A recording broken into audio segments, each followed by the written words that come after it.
Hi everyone, Comic Reviewer here, this time doing another anime film review, and this one is on Digimon Adventure Troy, Chapter 3, Confession. Now, as you know, Digimon Adventure Troy was a 6-part film series, as well as being the third entry in Digimon Adventure. Now, Chapter 3 mainly picks up to where Chapter 2 leaves off. We see how Miko has become traumatized, shocked, and if not, withdrawn after what happened to Mikoromon. And you can kind of tell Izzy's trying to find out more about what happened to Mikoromon, and we kind of see how Patamon and the other Digimon become infected. You can tell TK starts to see this after what happens with Patamon, but decides to take him with him. And we do see the other Destins taking their Digimon when they do find out TK got to take his home. And you can kind of tell TK doesn't want to lose Patamon. And there's a moment you can kind of relate to TK. It's like knowing that your pet is ill, going to die, but you want to be with that pet. And it really does work. And at the same time,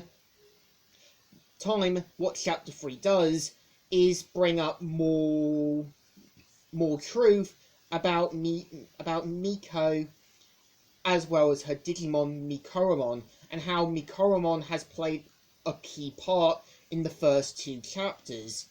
Now, I would say what I do like about Chapter 3 is that you can kind of tell the Digimon want to spend what little time they have with their owners, and you can kind of tell before they plan to do the big reboot to save both worlds. You can kind of tell that, yeah, they want to spend their last times together, and you can tell they don't want to properly tell the truth just yet.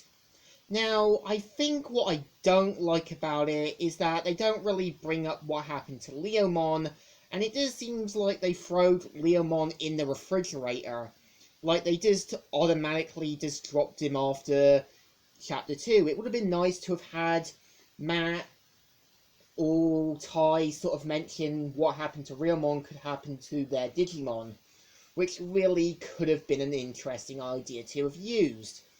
And I would say that when you kind of also got Himikawa as well as Nasajima, it's kind of clear to what really is going on behind Himikawa. You can kind of tell you automatically know what she's planning to do, and there's more truths about her.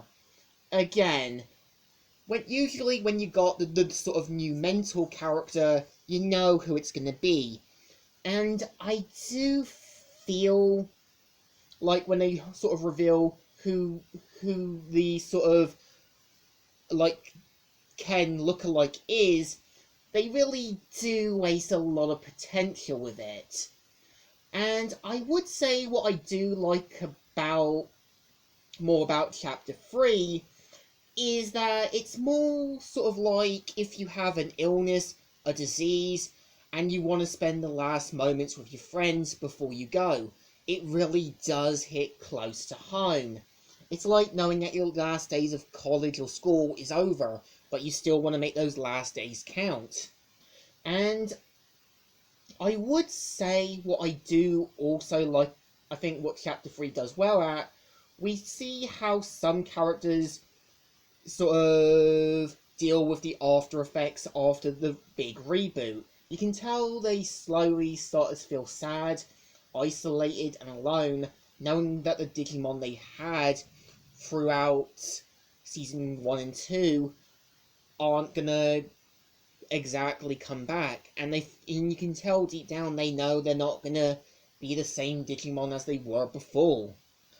And I would say that there were moments where it did make me feel a bit sad, that knowing that this was kind of like a thing, it's a part of life, and Digimon always does hit close to home.